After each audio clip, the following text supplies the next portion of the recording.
तर त्यांनी चंद्रहार पाटलांना निवडून आणून दाखवावं असं त्यांनी खुलं आव्हान केलेलं आहे विश्वजित कदमांना.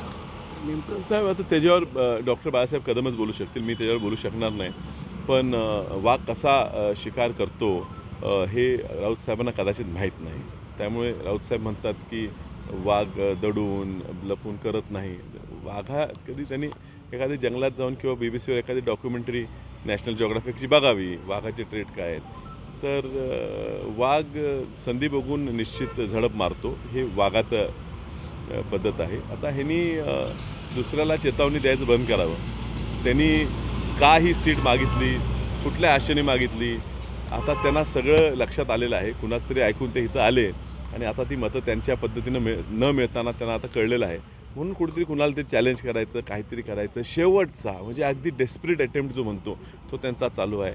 त्यांनी आता विनंती मी त्यांना करतो, मी राऊत साहेबांना आदरपूर्ण विनंती करतो की ह्या निवडणुकीत मी खूप प्रयत्न केलेला आहे की तुमच्यावर, तुमच्या पक्षावर, आपल्या नेत्यांवर मी कुठलीही टीका करू नये. कारण तुमची गरज इतर 47 मतदारसंघात आहे आणि इतर 47 मतदारसंघात तुम्ही जर एवढी शक्ती ही सांगलीत पडणाऱ्या सीटच्या मागे न लावता लावली तर कदाचित इतर 47 जागात काँग्रेस किंवा महाविकासची जागा जास्त वाढतील.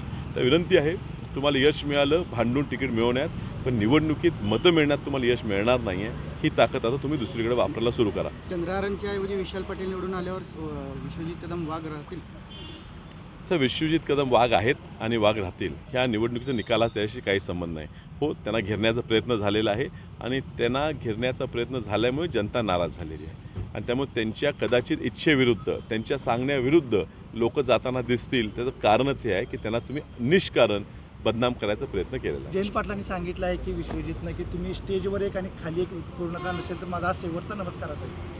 मला असं वाटत नाही की त्यांनी डॉक्टर विश्वजित कदमांबद्दल बोलले असतील. त्यांनी कदाचित त्यांच्या स्वतःच्या कार्यकर्त्यांबद्दल बोलले असतील. कारण त्यांचे कार्यकर्ते हे सुद्धा त्यांच्या स्टेजवर त्यांच्याबरोबर जे फिरतात ते रात्री आमचं काम करताना दिसतात आणि त्यामुळे कदाचित त्यांनी त्यांच्या स्वतःच्या कार्यकर्त्यांबद्दल बोलले असतील. डॉक्टर विश्वजित कदमांबद्दल बोलण्याइतपत रिस्क हे आजच्या परिस्थितीत जयंत पाटील साहेब घेतील असं मला वाटत नाही.